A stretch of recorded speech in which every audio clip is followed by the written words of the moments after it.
What's going on, man? Welcome back to the basement. I'm Ron, and today we're going to talk through 8 players skyrocketing up my Dynasty rankings after the NFL draft. All last week we talked through rookie draft, strategy, rankings, sleepers, everything you could possibly imagine. But today I wanted to tie up some loose ends on the landscape. I just got done with the Dynasty rankings update, and now that the dust has settled, there are some big movers in Dynasty, whether that's because a backfield got shaken up or because a backfield got untouched and unscathed through the NFL draft. A lot has changed since, April 27th, April 28th. So I just want to talk through the landscape ramifications outside of the rookies today. So with that being said, if you enjoy, make sure down below, subscribe, leave a like. Let's go. Yes, stones, like this froze, ice cold, ice around my body like I'm frozen. She gon' let me. Now, as always, my Dynasty rankings are all the way up to date. We have my top 50 rookie rankings. They are now updated. You have my RS grades for the entire class going back to 2007 as well. And then inside of the rankings, we have buy and sell recommendations for every single player. And then you also have the rookies slotted in my startup rankings, so you can kind of see where the rookies shake out, and everything is updated for after the draft. Again, that's kind of just the inspiration for this video, because for every player, I have a little change log of like how much they've risen or fallen since my last update, and these are the biggest movers. I know this is 8 skyrocketing players, technically 6 skyrocketing players, and then 2 players that have fallen down my rankings. First up here, and this is the only rookie I want to talk about, but I think it's worth talking about because we have to kind of understand that we need to reset expectations with Bo Nix after the draft. Now, it's not the artsiest, the fanciest graphic in the world here. This is just a document or a Google Doc. But Bo Nix, before the draft, was my Dynasty 902 as my QB 27, and is now my 511 as my QB 20. That is, 3 rounds and some change, skyrocketing up the Dynasty draft boards, and then like 7 positional ranks. So that's a lot. And the reason that I've done this is because we have to kind of understand, I just want to really, hammer home here that getting 12th overall draft capital for Bo Nix is a massive deal. This is the consensus board from Arif on Twitter. He does this every single year. Bo Nix was ranked 38th in consensus. So he was expected to go early round 2. He was somebody on sportsbooks that I believe his over-under for draft position was 32.5. So him going 12th overall is a massive jump. Now, I know it's obvious, but I wanted to just kind of illustrate what that does to your hit rates, your expectations, and everything. When we divide up quarterbacks drafted rounds 1 and 2 since 2007 through 2021, because anything past 2021, just not enough years to get a reasonable sample size for those players. And you can see here, there have been 38 players drafted top 20, so that's what Bo Nix would fit inside if he goes 12th. I feel like 1 through 20 is pretty fair. And then 21 through 64, so that's just 21 through the rest of the second round, 26 quarterback. You can see, it's night and day. It's almost doubling up. Where points per game in their first 3 years, 15.8 points per game for quarterbacks, drafted in the top 20, 9.2 outside the top 20.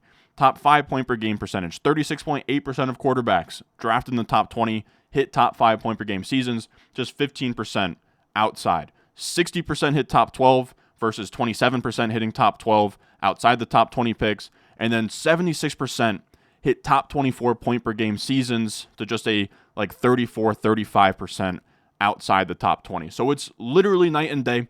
Not that you needed to know that, but I just wanted to illustrate, because it's he could have gone late first or early second. It's a massive drop off, man. When we're talking outside the top 20 and we're talking through Johnny Manziel and Paxton Lynch, and sure, you remember the hits, right? You have Derek Carr and Andy Dalton, but you also have Christian Hackenberg and you have Kyle Trask, and it's just a really nasty group of players where, Tim Tebow as well is in that mix. I'm trying to think through the other guys as well. It's not a great cohort. These guys that weren't drafted top 20 in the NFL draft, and especially going top 15 like Bo Nix, that puts you in the area of, even if these guys weren't amazing real life, they at least scored fantasy points, right? Your Justin Fields, Deshaun Watson, Pat Mahomes, all drafted in the teens. Even, Mac Jones isn't amazing, but he's somebody that at least got an opportunity to start in the NFL, whereas some guys that get drafted in the second round never actually get handed the keys, right? Drew Lock is in the area too. He got handed the keys for a second in Denver. So you guys see what I'm saying? It's just a massive boost to his overall kind of expected output getting drafted higher. And I'll leave you with this for Bo Nix.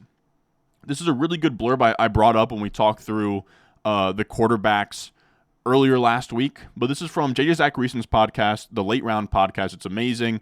And he did a study. 16 of 19 quarterbacks who had top 100 Superflex startup ADPs as rookies ended up maintaining value. We can reasonably guess Bo Nix Superflex startup value is in the top 100 if he goes 12th overall. I imagine if you guys have any startups out there, he's going inside the top 100 picks. Those 16 either improved on their ADP or they saw it drop by less than a round. And this gets even better when the players performed at a high level as rookies. In our sample, 9 quarterbacks scored 16 or more standard fantasy points per game. As first-year players, of those 9, 7 played double-digit games. So Sam Howell, Anthony Richardson, they get tossed out of the sample because they didn't play that much. Those 7 quarterbacks who performed well as rookies were Justin Herbert, Stroud, Kyler, Josh Allen, Baker Mayfield, and Daniel Jones. Herbert went from 89 as a rookie to 7 in terms of ADP in his second year. CJ Stroud from 21 to 6. Kyler Murray 42 to 7. Josh Allen was 123 and then to 58th. Baker Mayfield 75th to 14th. Daniel Jones 122nd to 53rd. Now, I know some of those ADPs seem insane because in today's dynasty landscape, rookie quarterbacks who go in the top 10 or the top 15, they're bound to have higher startup costs. He said, managers are sharper. They understand the value of the position in Superflex leagues. Even still, I think the general thing that's pretty glaring here is that if a rookie quarterback has a pretty good season in points per game, you can almost guarantee he's going to see an uptick in value from year 1 to year 2. But the nice part is that year 1 quarterbacks, they can still be bad and maintain value. Trevor Lawrence fell by 11 spots, yes, but he was still the 22nd overall startup pick prior to his second season in the league. I mean, Zach Wilson was Zach Wilson. He went from 61st overall in startup cost to 44th overall after his rookie season. So you can see a guy like Bo Nix getting drafted this high, he has a massive high floor because he got drafted this high, and he also has a high ceiling where if he goes out here and performs, he could be, it's crazy to think, but he could be like a 2-3 turn startup pick next year if he plays well. It's really not that difficult to see for Bo Nix. So I think, again, it's just something I want to reiterate how much he really jumped up because of that draft capital change. So whatever you thought about him before the draft, you have to kind of alter things just because of the draft capital. Now, when we go past that, when we talk about real players here, not rookies, or I guess not real players, but veteran players, you know what I'm saying. We have Jameson Williams. Now, Jameson Williams is interesting. Remember, this is not a buy video. I don't really think that Jameson Williams is a buy. He's just someone that has to get moved up rankings because of what the Detroit Lions have done this offseason. I had him, I moved him up only 4 wide receiver spots, right? From wide receiver 54 to wide receiver 50, but I bumped him up an entire tier. So he goes from the 1204 to my 1001. So I move him up 2 full rounds despite only 4 wide receiver spots. So that's a healthy amount. And the reason is when we look at, including playoffs last year, they gutted this wide receiver room. When we sort by targets through the playoffs, you have Amon-Ra St. Brown. He's still there. Josh Reynolds was second in this wide receiver room in targets. He's gone. Marvin Jones, not that he's like a big addition, but he's gone. Donovan Peoples-Jones last year played 11 games for Detroit, only had 7 targets, so I'm not all that worried about him. And then going into this year, they don't draft a single wide receiver. And this is how their wide receiver room looks in terms of guaranteed money. You have Amon-Ra St. Brown at the top, then Jameson Williams, then it's a brutal wide receiver room. You have Khalif Raymond, Donovan Peoples-Jones, Antoine. I don't even know who. Oh, Antoine Green drafted out of UNC. I only know that because of the documentary they do. Traquan Smith, Darius Fountain. Like, Jameson Williams should be out there in 2 wide receiver sets and for the first time in his career be a consistent every down wide receiver. And that's exciting, right? He is somebody with a ton of upside because I think past me would have kind of pulled up, well, Jameson Williams only scored X amount of fantasy points through his first 2 years. Here's everyone else that has done this poorly. He's going to fail. But the issue is that it's tough to take his points per game because in his games, he hasn't played, right? When we look at his entire career in terms of route percentage and then PPR points scored, his entire first year, 2022, he never had a single game over 30% of the routes. You can throw all of those out. Then this past year, 2023, he has his, 4-game suspension for the gambling. So off the field stuff, weird. He did tear his ACL in his final college year in January. It was in a bowl game. So that's brutal, right? Rookie year, pretty much a redshirt year. Comes out last year, and he never even hit 70% or more of the routes until week 15. So we've never seen him be a full-time receiver, right? We have a couple of games where when the routes go up, right, 60% plus, 12.4 points there, 7.1, 10, 8.7 in the 72% game. Then his final game in the conference championship had 20.7 PPR points with 81% of the routes. He's only hit 80% or more of the routes twice in his career. And I think, again, when we look at that receiver room and we're talking Khalif Raymond and we're talking Donovan Peoples-Jones, I don't think it's that crazy to think that he could hit 80% plus of the routes this year. And that's just a level of upside from him that we haven't seen yet. Now, I will say again, he's not a buy for me because there's certainly downside here, right? His entire career, we're talking 30 catches, 400 yards, 3 touchdowns. He's only played over 70% of the routes 3 times. So it's tough to gauge. Again, there's a very wide spectrum here. There's also some concerns that he's not like a target earning guy, right? He's more of this Will Fuller, but you're going to have massive spike weeks, but you're also not going to have an every week target hog, especially in an offense with Amon-Ra St. Brown and Sam Laporta. So he's probably a guy who's better in best ball.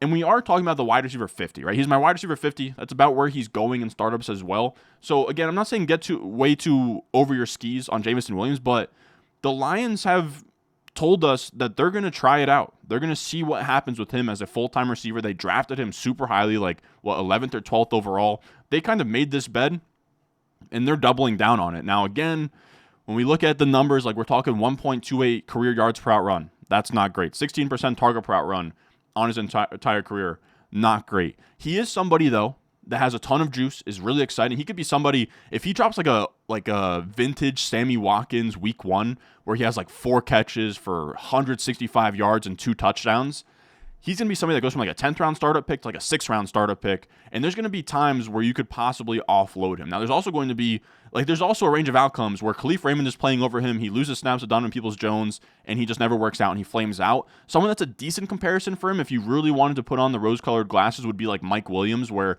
he had the injuries early on with the Chargers, and then he figured it out. I don't know that Jameson Williams will ever be an amazing receiver, but like a Mike Williams career arc does seem like sort of reasonable for me as someone that has these, glimpses of being really good and really special, but, never puts it all together. But Mike Williams did have a couple of years where if he didn't get hurt, he looked really good. He got a nice second contract as well, which again, I think would be kind of the upside case for Jameson Williams. Now, after that, we have Zamir White. I'll hold my L on Zamir White. He was somebody that I had as a sell pre-draft. I really did think they would add a running back to this room, whether that was, they added Alexander Madison, but that's really it. I thought we were going to see a Blake Corum or a Jalen Wright or a Marshawn Lloyd, and they stood in the pocket, and they passed on Jonathan Brooks in round 2. They passed on Blake Corum and Marshawn Lloyd in round 3. They passed on Jalen Wright in round 4. They are completely fine with Zamir White. They did draft Dylan Laube, who I like, but Dylan Laube is a pass-catching back. He's just going to be the third down satellite 2-minute drill guy, and if it's not him, it'll be Amir Abdullah. But they did invest in the trenches as well. They drafted a guard in round 2, which I think was Jackson Powers Johnson. I could be wrong. And then they invested in tackle in round 3, a guy who I don't know. But it's just, they're trying to build out the trenches. They're trying to build through this run game, and they see Zamir White as a center of that. So I had to kind of, cave in. He was my 13-10 as my RB38. Pre-draft, he's now my 1103 as my RB30. So he moved up 8 running back spots in about 2.5 rounds of startup rankings for me. Now, this is really just, you have to kind of just respect his projection at this point, right? He's in a backfield with Alexander Madison. Madison at this point is just a guy. Dylan Laube again / Amir Abdullah, both just satellite back. So Zamir White's going to be the between the tackles grinder, lead this team in rushing, and be startable on a week-to-week basis. And he's now getting drafted on Underdog as the RB21 in the top 80. Now, he's not someone I'm really targeting an Underdog. I don't like these guys with minimal pass-catching upside, between the tackles grinders on bad teams. But it's a different, calculation when we're talking Dynasty. And he's cheaper, and you don't have to sink, a top 80 pick. I think on Underdog, that's actually not a terrible price, but in your home league, it's going to be more like a top 60 pick, and that's where it gets tough. But you have to kind of separate the two, and this is about where I'm comfortable with him in Dynasty. Again, he's someone, doesn't really catch passes, which is why I can't put him much higher than this. I think some people are going to be higher than me on him. I think for sure have him in like the 7th, 8th round, somewhere around there, just because he's vaulted in a starting position. He's on the younger side. But it's tough, man. We're talking receiving upside, which I like for these running backs. Just 32 receptions in his last 5 years playing football. This is a tweet from Davis Maddock. Dylan Laube had 68 just last season. This was New Hampshire. Again, it could be Amir Abdullah. It could be Dylan Laube, but I would be shocked if we see Zamir White as like the main 2-minute drill passing down type of back. And that definitely limits his upside because, again, we're talking about a between the tackles grinder on a team that's not going to be sitting on a ton of leads. So it's tough. It's like it's not all that sexy. I will say if you wanted to latch onto it, or latch onto something with him, he was much more efficient last year than Josh Jacobs. He had about a 4.3 yards per carry to Josh Jacobs' 3.5, and then had a better rushing yards over expected than Josh Jacobs. So it seems like he has some juice between the tackles, but again, just not the archetype of player that I'm going for. But this isn't a buy and sell video. I moved up to Zamir White a good bit, and whoever out there has Zamir White in their rankings or on their teams feels good about what happened after the NFL draft. Now, after that, we have Chase Brown, which is more of the type of running back that I like to chase. He is a back out of Illinois, coming into his second year, has a ton of juice. And I moved him up a decent bit. Not a crazy amount, but he was somebody I wanted to talk about here. I moved him from my RB35 to my RB31, so 4 running back spots in about a round of Dynasty rankings. The Bengals had the 18th pick, not that they would take a running back there, but they had the 49th pick, the 80th pick, the 97th pick, and the 115th pick. Not a single one of them was a running back. They are very much just rolling with Zach Moss and Chase Brown here. And this is Joe Goodberry on Twitter. He's somebody who covers the Bengals, really not for fantasy purposes, but really just more like the NFL draft and just being a team beat reporter. He just sort of commented on what he would expect for fantasy. He said, for fantasy purposes, the biggest winner after the Bengals draft is Chase Brown. His floor is solid volume RB2 for the team. He doesn't mean RB2 in fantasy. He means RB2 on the depth chart. Let's get that clear, because Zach Moss isn't going to be an RB1 and Chase Brown's not going to be an RB2. No real depth behind both of them. Chase Brown could be thrust into the high volume RB1 easily. His floor is Jalen Warren, ceiling is Austin Eckler. And I really like the Jalen Warren comp. Kind of feels like early career Jalen Warren, where you just want to bet on a talented running back. Now, the good part here is that he's not behind Najee Harris, who I never was a huge fan of Najee Harris. I don't think Najee Harris was ever a great running back, but he was somebody that the Steelers invested a first-round pick in and was always going to be the preferred back to Jalen Warren, no matter how good Jalen Warren played. It's a little bit different here. Zach Moss is on I don't even know what type of contract he's on. I should check that.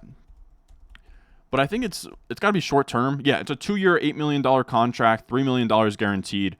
That's nothing, right? So, like the Bengals, what I'm trying to say is they don't have as much invested in Zach Moss, nearly as much as the Steelers had in Najee Harris. So it's going to be a little bit easier for Chase Brown to make that jump if he was to be that good this year. Because when we look at some efficiency metrics, this is from David Zach on Twitter. This is yards created over expected per attempt. So this is adjusting for literally everything: offensive line, stacked box percentage, yards before and after contact. And it checks out right at the top. You have Achane, McCaffrey, Kyren Williams, James Conner, Jalen Warren's up there, Khalil Herbert's up there, Raheem Mostert, Jameer Gibbs, Breece Hall, Bijan Robinson, Aaron Jones, Derrick Henry. Some of the best running backs last year are all in the top half of that graph. And even though Zach Moss was a good fantasy asset last year, it was really more on the back of volume without Jonathan Taylor than it was him being this spectacular player.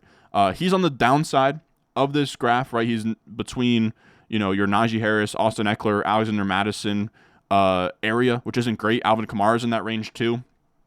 And I'm just trying to illustrate, we don't really have to be putting that much respect on Zach Moss's name here, that Chase Brown couldn't make that jump. You can see here, this is Zach Moss's career. He set a career high in rushing yards last year with 793. He's only been over 100 rushing attempts twice in his career. Again, he's solid, but it's also Zach Moss. And we want the running back with juice, youth, and pass catching, and that's what Chase Brown has. You can see here, this is just looking at the Colts and the Bengals backfields.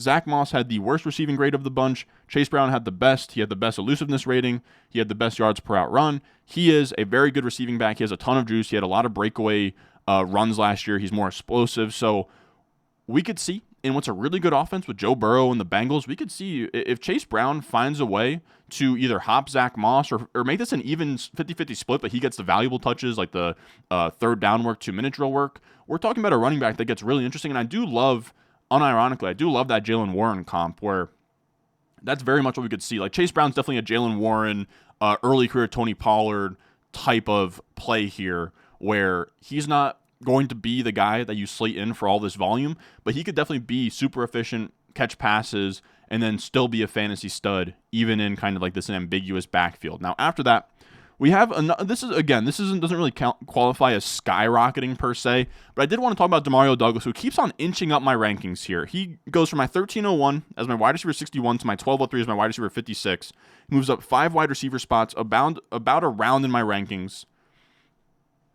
And he's somebody I could put in a buy and sell video, but I never really want to suggest you should be trying to buy a 12th round wide receiver. These guys most often are roster cloggers, and I never want you guys to like straight up offer like a late first or something, or like a 2025 first for Demario Douglas. That should never be how you're acquiring these guys. If you're going to buy a Demario Douglas, it should be in the back end of a deal, right? Where you're like, I don't know, maybe you have like a mid-second, right? Maybe you have like the 204 and you want to move off of that and you sell it for a future second into Demario Douglas. Like he's just someone you just throw in the backside as a little sweetener. Maybe somebody sends you an offer and you counter by saying, hey, fork over that Demario Douglas, right? 12th round value. Shouldn't be a complete needle mover, but a nice little sweetener you could ask for when you're countering trade offers. Now, with Demario Douglas, he's somebody who gets a boost here because the Patriots draft Drake May, so we get a massive quarterback upgrade, and it's not Jaden Daniels, right? Jaden Daniels is a scrambling quarterback, a rushing quarterback. There's not going to be a ton of volume there. Drake May is a little bit different. He is he does rush, but not at the same rate that Jaden Daniels does. He at least suggests that he could withstand an NFL passing offense. And Demario Douglas fits so perfectly here where it could have all gone, like the Patriots, if they take Jalen McMillan, if they take Malachi Corley, any of these pure slot guys, things get a little bit weird. But they drafted almost the two perfect complements to Demario Douglas, where this is all of their college stats in my database, but you can see Demario Douglas, 87% out of the slot, 10-yard ADOT, and you look at Polk and Baker, they're a higher ADOT, not so much slot guys, where Polk is like a flanker who can play in the slot sometimes. Javon Baker more of a traditional X. They're both very good in contested catch situations, whereas Demario Douglas is more of this low ADOT slot, missed tackles forced guy, and create separation with that low contested target percentage. So almost the perfect marriage of skill sets here where they didn't draft somebody that overlaps with Demario Douglas. They upgraded the quarterback, and that should be a massive boost for Demario Douglas here because he's probably the favorite to be out there in 3 wide receiver sets right out the gate. He could lead this team in receiving, or maybe not in the receiving, but I could see him leading this team in targets or receptions, whatever you want to call it. And this is a great tweet from Dynasty_IM. Shout out Ian over there. In his database, day 3 rookie wide receivers to post a 22% target rate and a 1.5 plus yards per out run on 300 or more routes. You have Amon-Ra St. Brown, Puka Nacua, Marcus Colston, Mike Williams, I think that's Mike. I think it might be Tampa Bay Mike Williams, Denarius Moore, and Demario Douglas. Now, this is not a surefire bet. He would be like a 7th round guy for me if I thought he could be the next Amon-Ra St. Brown. It's really more he's in good company. He's probably more, I don't know. He's probably more like Kiki QT. If Kiki QT was good, I'm trying to think of like slot receivers that weren't awful, but like weren't overly sexy, if that makes sense. Like he's somebody that I don't know what his like complete upside looks like. It's not Amon-Ra St. Brown, but it's someone that can give you like wide receiver 2, like a Jameson Crowder, I think is a really good comp for what Demario Douglas could be. Like prime Jameson Crowder was fine. Like a pumped up Jameson Crowder, I think is a good comp for him. And right now I see him as like a discount Josh Downs, where when we go side by side, yards per out run, Demario Douglas clears. First down per out run, Demario Douglas clears. Targets per out run, Demario Douglas. ADOT slightly higher for Demario Douglas. Slot percentage, Josh Downs plays more of his snaps in the slot, but that's not something to give somebody credit for. PFF receiving grade, Demario Douglas. Points per game, Josh Downs. But that's really because Demario Douglas early on, he had a lot of weird quarterback situations where they're going between like Mac Jones and I think they had Brady Zappi out there for a little bit. So quarterback situation was an issue for him. And then also early in the season, he would play sparingly. And then Dynasty ADP, he's like, 50 spots lower, 25 wide receiver spots lower. And to me, it should be much closer between the two of those players. Now, after that, we have Josh Palmer here.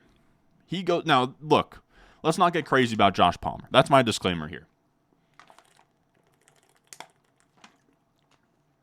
We're talking, he goes from my 1902 as my wide receiver 83 to my 1610 as my wide receiver 74. So 2 rounds and some change, he goes up my rankings about 9 wide receiver spots, but it's worth talking about him, right? Because everyone has their eyes focused on Ladd McConkey, and rightfully so, but the Chargers have not addressed their wide receiver room at all this year. Now, yes, they draft Ladd McConkey, they signed DJ Chark, but Josh Palmer already has an established connection with Justin Herbert. He's going to be out there in 2 wide receiver sets on day 1.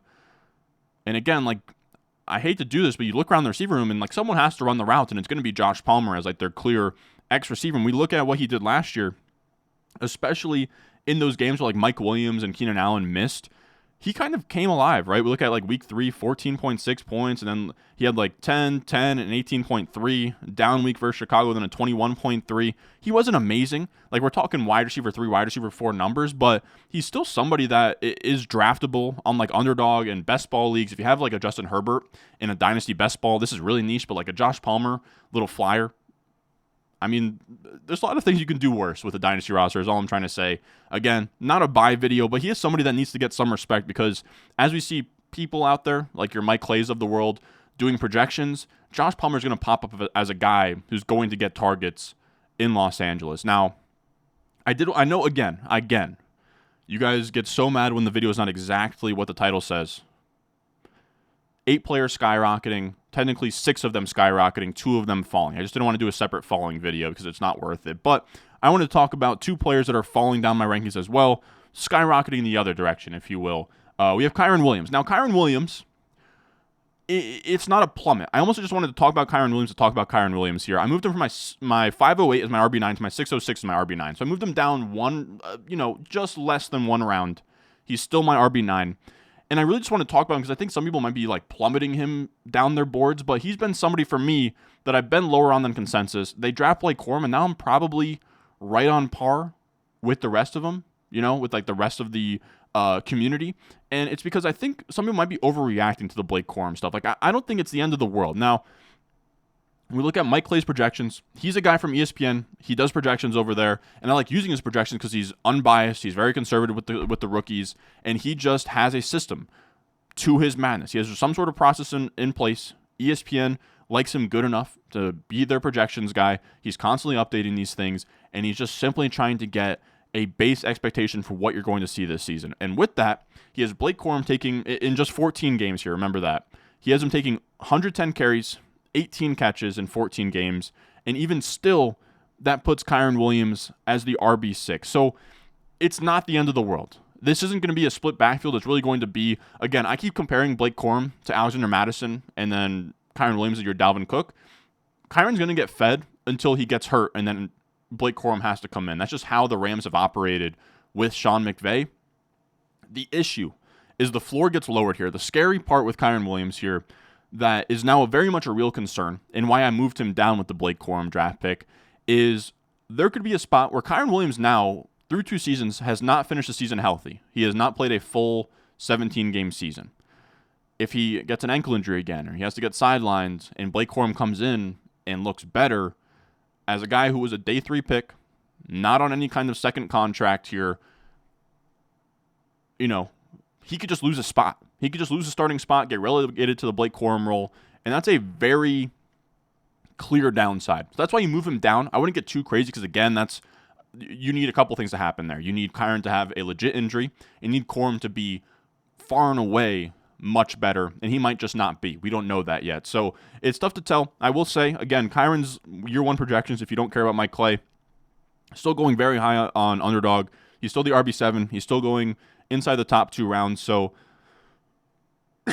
as a player who's 24, you kind of just have to respect that projection for how he's going to do this year. He's going to score points regardless. It's not as sexy as a dynasty asset, but at a certain point, you have to rank him in dynasty, right? You can't just put him all the way down your board. So 6 rounds is about where I'm fine with that. Now, the last guy I want to talk about, because I think it's worth talking about him, is Michael Mayer. Probably the biggest loser of the draft. Really sad for him. He goes from my 1105 as my tight end 15 to my 1401 as my tight end 19. He loses about 2 rounds and some change of ADP or rankings here. And it's just tough. They draft Brock Bowers in the first round. You can maybe galaxy brain yourself into thinking that, Brock Bowers will be the slot receiver and Michael Mayer will play inside, but it's like that rarely happens. And on top of that, we're talking Gardner Minshew and Aiden O'Connell level quarterback play. So do we really trust them to distribute the ball to Devontae Adams and then Brock Bowers and then Jacoby Myers and then also Michael Mayer and have them all be fantasy relevant? Probably not.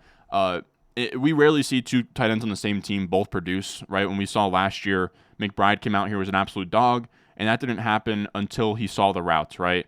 Until after week 7, when Zach Ertz left, that's when Trey McBride fully broke out, right? 25 points, 21, 13, 22, 20. He went crazy after Ertz left. So you can even be as good as Trey McBride is, and it's still not enough if you're running right. You can see the routes. He only ran 50% versus Seattle, 55% versus LA. It's just not enough. You have to run 70% plus of the routes minimum to be a startable tight end in fantasy, and it's hard to see that happening. We actually have a stat here from Dwayne McFarland. Since 2011, Rob Gronkowski and Aaron Hernandez are the only tight end duo to reach 70% plus route participation. Maybe Bowers-Mayer is the best duo since, but hard to assume coaches solve this playing time riddle. I have to agree, right? Like, even then, they both worked because they had Tom Brady as their quarterback. We're talking, again, Aiden O'Connell. We're talking Gardner Minshew. We're talking a team that already has Devontae Adams, who's going to command a ton of targets. There's just not enough ball, not enough routes to go around for both of them to be relevant. And I think it's much more of a concern for Michael Mayer, as he's going to be second in the totem pole, right? They invested more in Brock Bowers. Really, you're just hoping, like, it's tough because you're hoping he gets traded. And we do see tight ends break out late in their careers, right? We've saw it with Travis Kelce. We've seen it with Darren Waller. The issue is the Raiders are the ones who invested in Michael Mayer. If he just, like, rots here and, like, he could just be somebody that never really gets his shot in the NFL, right? Like, a team's going to like him, but no other team's going to invest second-round pick quality resources in him for someone that they don't know if he's good or a top tight end in the league. So it's really tough to say that he's going to figure it out somewhere else, right? You're hoping he gets traded. You're hoping he finds somewhere else. But for now, he's kind of like an Isaiah Likely type of asset where he's like, I guess, Brock Bowers' handcuff, and you're hoping that he finds himself a new team sooner rather than later. Now, that is going to do it for us today. That is 8 players skyrocketing up my rankings, a couple of them skyrocketing down. But I appreciate you guys watching. As always, if you do enjoy, please subscribe. Helps the boy out a ton, pushes us in the algorithm, gets those numbers up.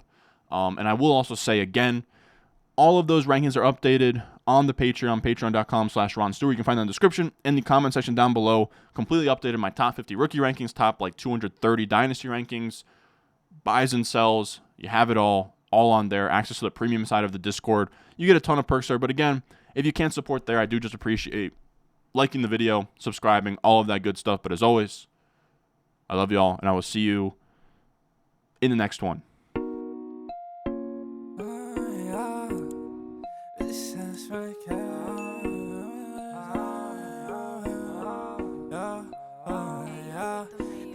Stones, like this froze, ice cold, ice around my body like